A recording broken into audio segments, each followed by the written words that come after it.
Initialize Serenity sequence.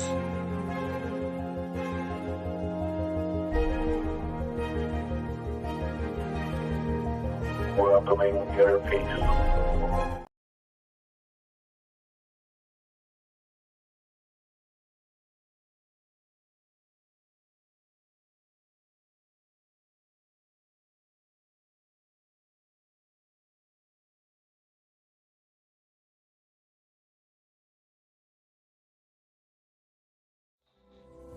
Initial.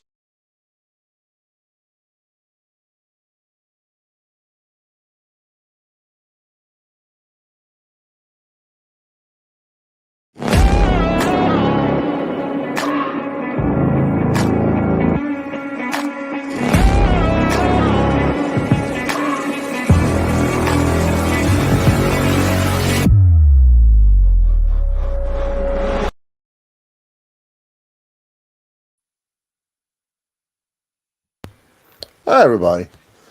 So, I'm still playing around making some changes to the software. So, I had a little intro as the normal, a little issue with the normal intro tonight. So, I just used the little clip that I've had on there for a little bit. I like the normal intro, but I'm going to shorten that up a little bit too. It's easier when I've got people that are coming by and they see something's going on, but they don't want to wait around for a 20 or 30-minute intro.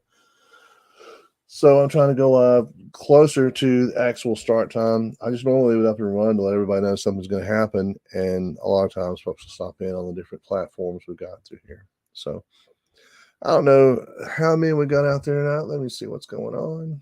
All right, some over there, and I got one more. That should be happening now. All right. So that should be a little bit better. So tonight's going to be short. We're going to talk a little bit about an additional card, the Hierophant card, and we'll have a look at it for a little bit. And then I've got a pretty good guided meditation tonight to hopefully make up for last week's, because last week was last Friday night. I actually deleted the live because it was a complete disaster for the most part. Or was it? Yeah, it didn't work out like I wanted to. That had some issues. So I'm trying to get everything built up and normal. So, I still got a couple platforms that aren't coming on yet for some reason. I guess the internet may be running a little bit slow tonight, but not too horribly awful. So we're going to do real quick. We'll handle the Hierophant I was talking about, and we'll go over it a little bit. And then we'll go through a quick guided meditation, and that'll be all for this evening. It's going to be a short night tonight. I'm working on some things, and I have some surprises coming up for you guys. I've got some announcements. I've got some announcements coming very soon about some things happening here locally that I think you guys are going to like. It's going to be fun. So let's go ahead and get into the. Boom, Ms. Aretha. How are you doing? Let me see here who all we got. Just a couple folks on tonight. So I just saw you pop up. I was just saying that things start out a little bit slow tonight because I'm still working on some things in the software and trying to get some things more under control than they have been. So I'm still making changes. Wind chime trying to get untangled. Okay, all right. Wind chimes are fun. At one time, this house was completely covered with wind chimes. Becky loves them. I used to bring them to her whenever I could find them. She had a little collection for a little while. She's had all kinds of different collections of things over the years. I think the wind chimes are some of the most interesting. So what I was saying is I will very soon have some announcements about some things going on around here locally. I should have a few classes coming up here locally on a regular basis in Clanton, and I'll give all the details on that as soon as I can. Some of those are because of the nature of the location. Some of those will have to be like a small charge for the class, but that is just to get the space to do it with. I'll always have this on here. It'll always be free. I'll always have all my content accessible for everybody for free. But to use the space, I'll have to charge a little bit on some of the classes, but probably not all of them. But I'll let you guys know when that's coming down, when I can. I'm not free to release that info yet, but it's coming very soon. And I'm also going to have some hypnotherapy stuff going on and some more projects like that using my other skill sets that I haven't been able to tap into a whole lot in a while. So those are coming. What kind of wind chime did you get, Retha? Now, if you want to show me, bump on here. Let's see this thing. I am real curious about this wind chime. We got a whole bunch of them here in the house. Let's see, and I can't see all of my platforms on here. Yeah, there's one. So if you're on here and you want to bump out, let me know 1 to 10 what kind of day you had today. Mine, I'll say the first part of it was about a 7 or an 8. I had a long drive coming back from Montgomery today, so it took a minute. It took a while. I spent 5 hours behind the wheel today, and that kind of sucked. All right, well, I'm going to jump straight into it then, and we're going to talk about the Hierophant card. The Hierophant, if you remember where we left off with the Supernal Triangle of the Kabbalah, we've gone through the first 4 cards and kind of gone over those pretty well, what they were. The Hierophant's when things start to change a little bit. So we're going to talk about him a little bit, and then we'll get off and do a quick meditation. But without further ado, here's our Hierophant card. So we're looking at a new card tonight, the Hierophant. And you may be asking yourself, what the hell is a Hierophant? So the Hierophant was a priest in ancient Greece, and he interpreted the sacred mysteries and esoteric text, and basically was a connection between the holy knowledge and regular human beings. He was sort of the gateway between the divine and the earthly, as far as they were concerned. And he is also the 5th card in the Rider-Waite Tarot deck. Now, in the older decks, the Hierophant was generally actually the Pope card, and the High Priestess was the Popess. But when the Rider-Waite deck came around, A. Waite swapped that around and made it the Hierophant. And coincidentally, that is also one of the levels in the Order of the Golden Dawn. He was like the leader of the local temple. This card has a lot going on with it, and we're not going to cover everything because it goes so deep, but we're going to get a basic overview of it tonight and talk about the basic symbolism in the card and get an idea sort of what it talks about and why it's positioned where it is. Because remember, we just went through the Supernal Triangle on the Kabbalah talking about this. And that section was the section that is the divine. That is the section that would be connected with the higher chakras if we were looking at it from a chakra perspective. It is from out in that cosmic potential that hasn't even been created yet. And we're now looking at the bridge between that and the material world. But this is the higher principles of the material world. It is the moral triad is what the next triad is that we're looking at the Kabbalah. But we're not going to focus on the Kabbalah tonight. We're just going to talk about this card and a few other things because we're bridging in between the two worlds, so to speak. He's portrayed as a male figure, typically sitting on a throne, and he's going to have a triple crown, and he'll be sitting between 2 pillars. Pillars make up a whole lot in this particular deck. I'm sure you guys will notice it, and we'll talk about some more as we go along. So the first thing I want you guys to notice is the hand gesture he's making. That hand position, sort of a mudra, where you've got 2 fingers pointed up and 2 fingers pointed down. Now, there have been a lot of interpretations on this over the years. Some suggest it's a blessing, but others are suggesting that it is to look upward toward the heavens and inward toward the self. So, microcosm, macrocosm, as above, so below. Hermetic principle, which makes sense. But that is one that has been debated over and over again. Now, I also want to point out that the Hierophant, according to A. Waite himself, does not represent esoteric, meaning hidden truth. It represents exoteric religion. If I were using it or came across it in a reading, for me, it would be more of traditional values and ideas that we're used to. That's in no way tied into what its meaning is in the Kabbalah or in the Fool's Path, just how I would interpret it. I want to point out that there is a difference there. Now, the triple crown that we see, a lot of people don't notice that, but it's not just the one crown, it's the triple crown.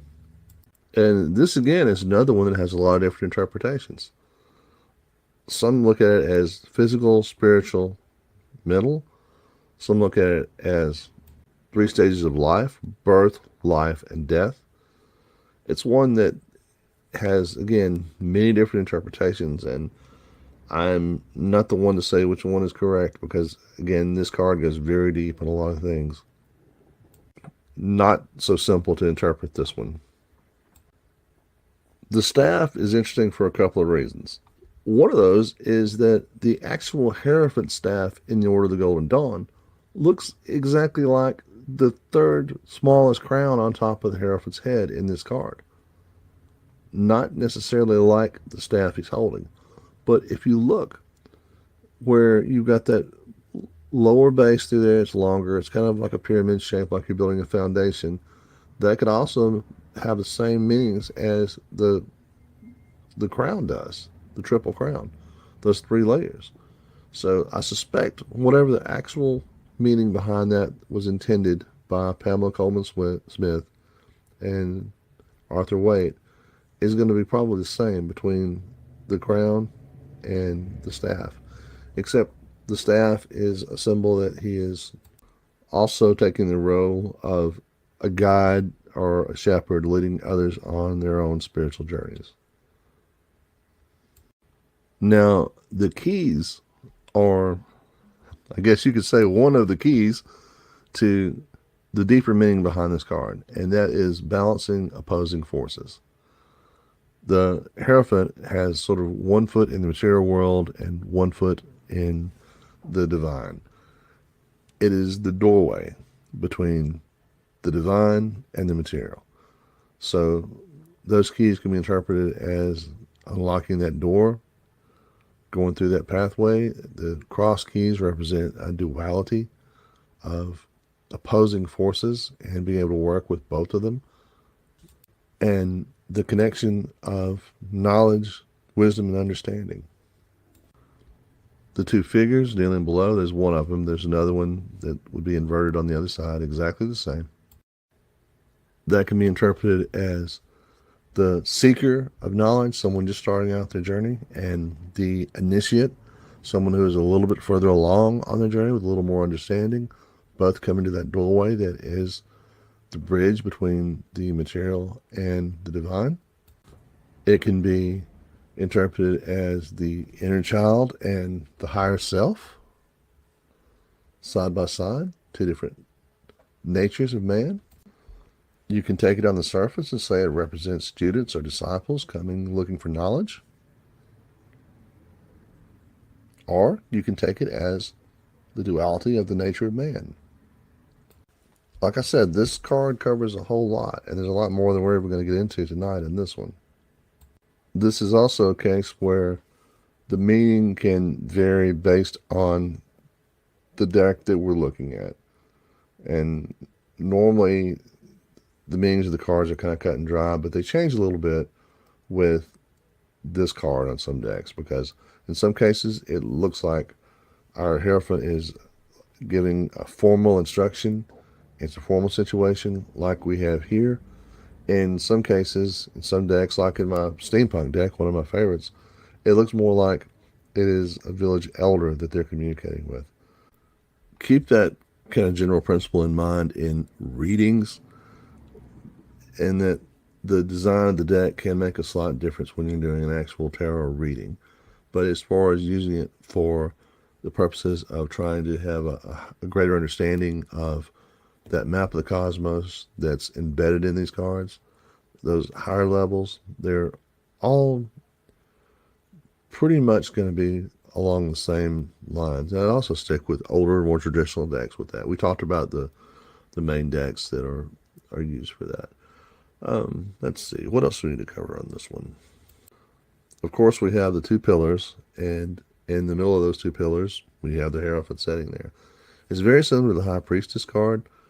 And remember that initially the Hierophant was the Pope card, and the High Priestess was the Popus. And that came because way back in the day, in the 14th century, when they started bringing these cards back to life from where they've been hidden in Constantinople for so long, the idea of playing card games was frivolous, and certainly not for fortune telling. You wouldn't do that or admit to doing it. So to get these out in the public, they would basically add an element of religion of the church to these things. So the cards would always have that Christian overtone in them in some shape, form, or fashion. It's just the way things were done back then to make it easier to not get, I guess, burned as a heretic. I'll get back some more into. I haven't done much on history in the last little bit. I'll do some more history probably next week. But our next card is going to be the Lover's card. We'll talk about that next Friday and probably one or two more and try to complete this next triad. So that kind of makes sense to everybody? Because if you followed along with the triads that we're working at on Kabbalah, we've gone through the higher triad, the supernal triad, and the next one is the moral triad or the ethical triad.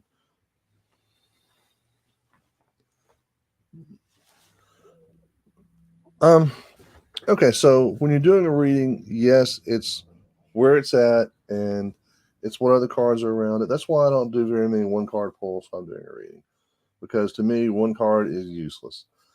Some people can, some people connect with that very well, but for me, I want to see what all is going on around it and what the cause of it is.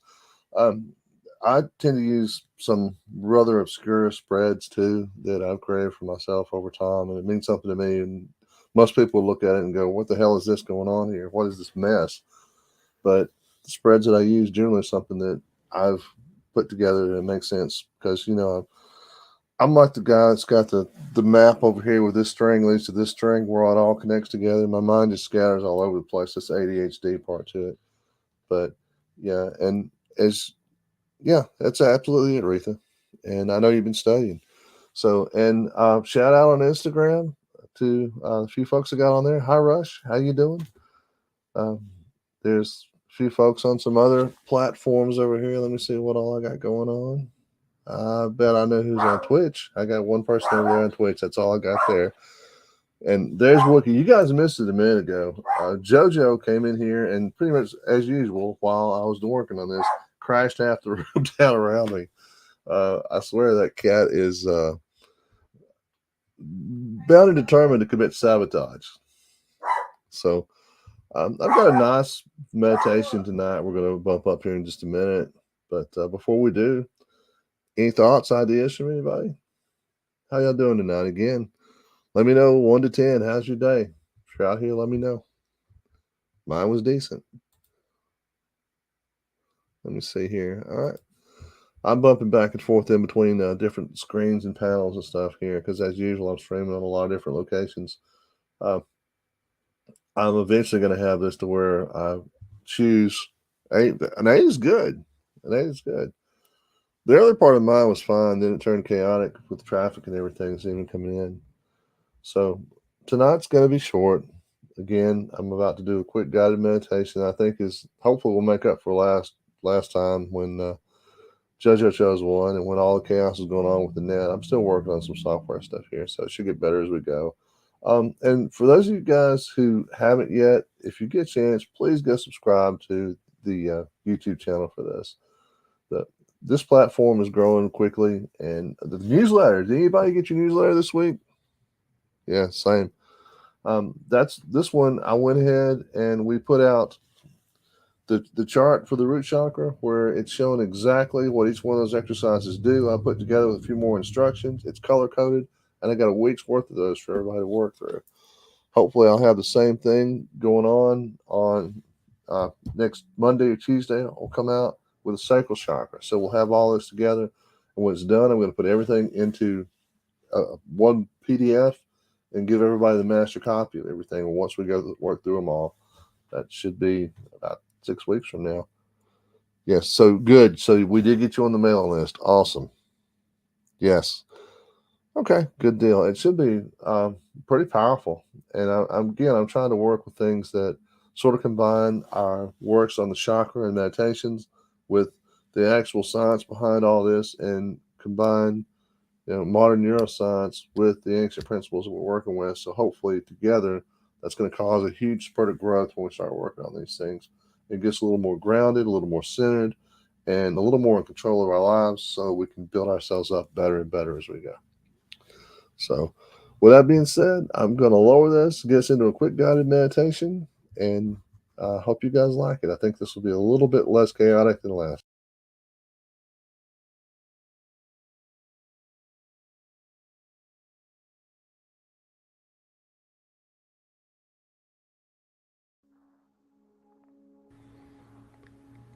All right, let's get comfortable. Take a deep breath. Exhale all this week's stress and tension and all the unpleasantness. Let all that go. It doesn't serve us. We don't need it. So let go of the stress. Now, focus on your breathing for just a moment. Real deep breath. Take in all the air you can. And exhale. Let go of all of it. And just kind of let your breathing fall into a natural rhythm.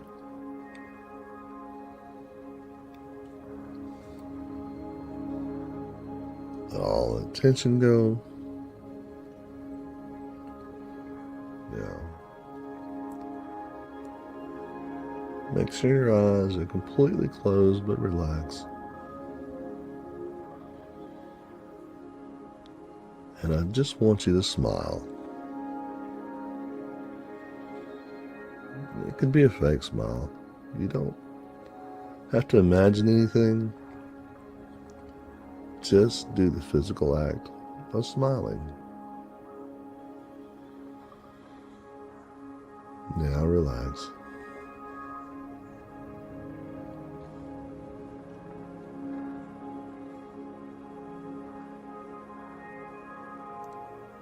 I want you to imagine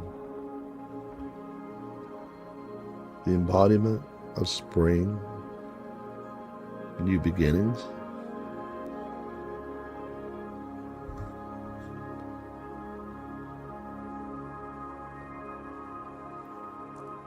A new journey around the sun.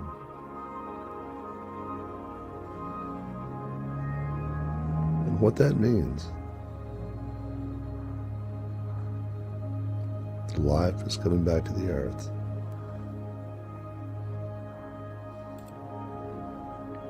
Breathe in through your nose.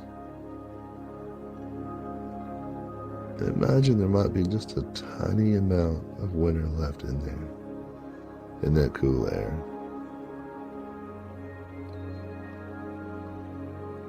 Exhale, let it go. Let it know you'll see it next year. It's no longer the time for those things. Things that are cold. Things that aren't as alive as they should be. It's not the time for that. It's time for growth. It's time for beautiful things to come alive. And because we know that, let's let go of any of that winter sluggishness and desire to hibernate. Let's just let all that go.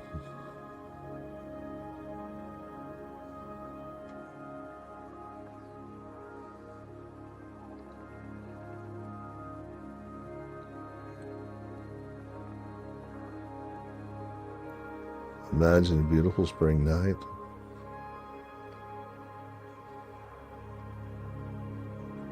Where even the moonlight feels like it's renewing, refreshing you.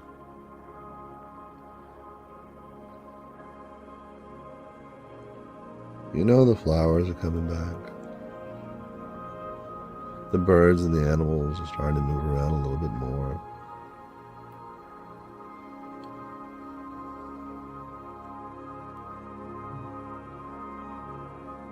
And all the great beauty of nature is returning. Now I want you to visualize that from somewhere out of that divine cosmos, a beautiful light, a beautiful energy of love and joy and rebirth is flowing down right into your body. As it flows through from the top of your forehead all the way down to your toes, at every step, I want you to feel relaxed, but energized, alive. Like things are just getting better and coming back to how they should be.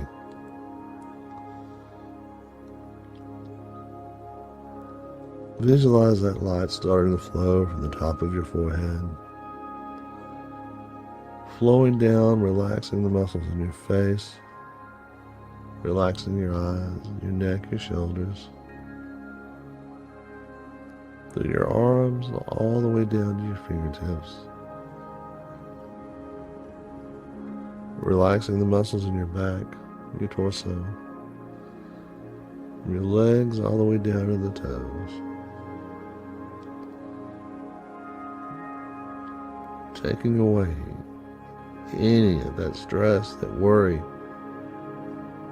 that winter time, and awakening it, the beautiful light of spring,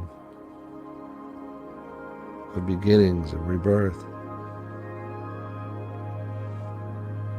And as you get more and more relaxed, let yourself feel more and more alive and confident.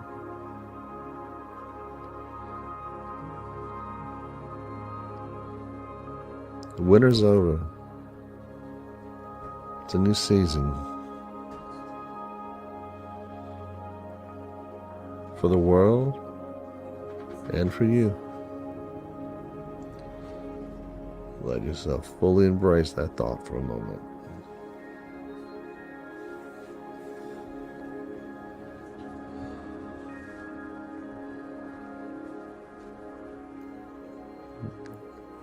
Breathe in.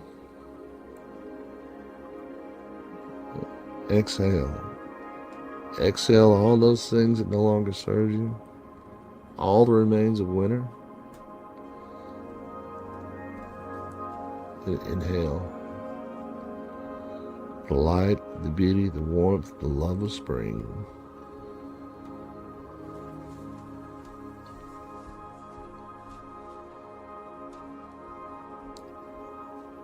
Now, visualize yourself walking through a spring garden.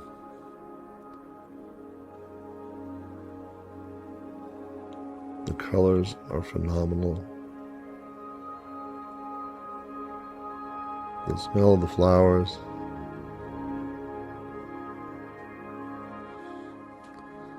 Can be by the moonlight.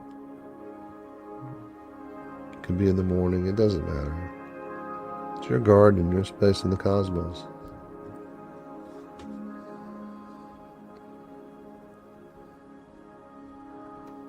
Now, think of all the dreams and goals and ideas that you have that you may have neglected a little bit over the winter. Imagine yourself planting those as a seed.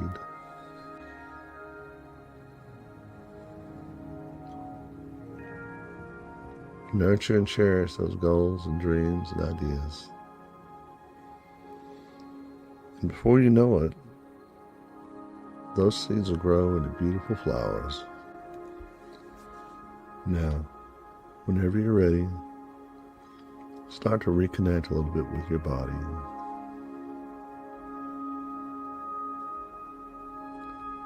Tense your muscles for a second. and then just fully release. Again, tense them up real tight,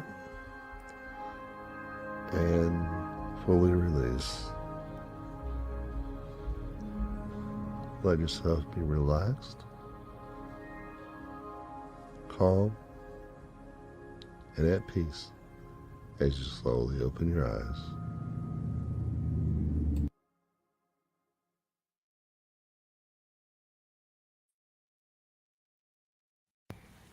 We have a JoJo.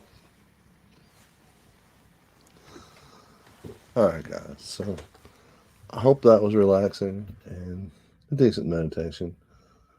I had a couple other things that I'm working on as far as meditations go, and I'm going to try to level this up a little bit in some ways and have the actual content and the actual work part of this where it's easily accessible, so that I'll still do lives like this where we're talking, communicating back and forth, but I'm also going to start posting all of the nuts and bolts and material and all that stuff so that it's easier to access it, to use it to work from.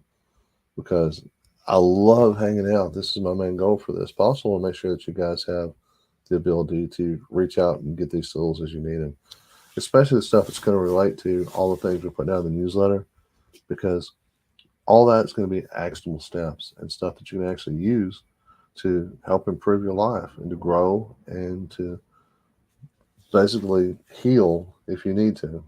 For me, when I started on this journey, really seriously was, I guess, 3 or 4 years ago when I really started getting deeper into it. I've been practicing for many years, and I actually learned to meditate when I was probably 13 or 14 years old because I had ulcers and I got this weird doctor that had me reading the 3 pillars of Zen and all this other random stuff. But I was a weird kid. I was reading Nietzsche's Beyond Good and Evil as a young teenager. I always had like a quest for knowledge.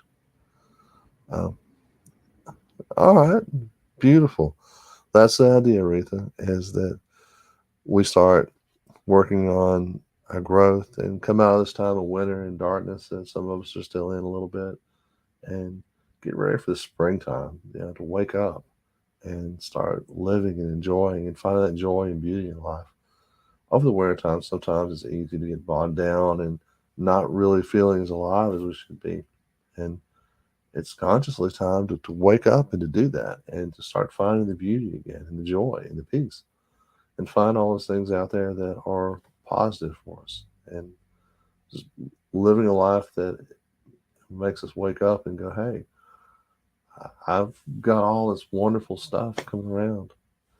And, sometimes times are not great. Things are hard. Things are difficult.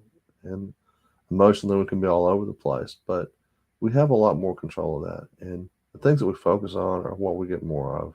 That's just how the universe works. And if we focus on joy and happiness and the good things and love and kindness, we get more of that. And beautiful. I'm glad, Retha. Oh, by the way, Retha, I saw your post and it really made me smile. The one where you're talking about who you were and all that good stuff. It was a beautiful post. It made me smile. It made me happy. And anything else anybody want to talk about here? Because again, it's going to be short tonight. I'm going to get off in a couple minutes, but now's your chance. If anything's on your mind, questions, thoughts, ideas, rotten tomatoes, all the above, you got me here for another minute or two. So,